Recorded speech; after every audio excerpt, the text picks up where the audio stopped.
Malasia rainforest. For millennia, long before human arrival, this land was forest. Hundreds of thousands of animals and plants thrive in this lush space, playing a vital role in the global carbon and water cycles, making the Earth a habitable planet, and making Malaysia the 12th mega biodiverse country in the world. In 1992, when the world united to address the emerging ecological crises at the United Nations Conference on Environment and Development, or better known as the Rio Earth Summit, Malaysia boldly pledged to maintain at least 50% of its landmass as forest and tree cover, a visionary contribution to maintain vital green lungs for the world. Today, nearly 3 decades later, our forest cover stands at 55.3%.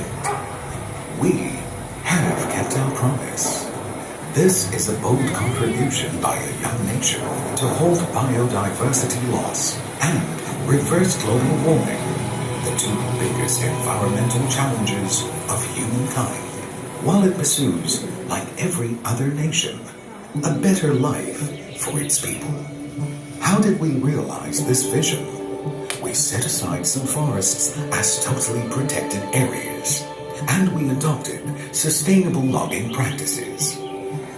Sustainable forest management practices means less trees are felled within a plot in a 30-year rotational harvesting cycle.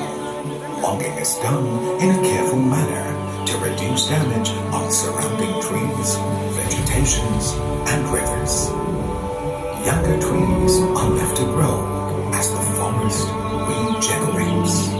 Decisions on harvesting quota are made collectively by the respective 13 state governments, which are aligned to the 5-year Malaysia Development Plan. Thanks to these far-sighted policies, Malaysia forests are healthy and able to perform life-sustaining ecological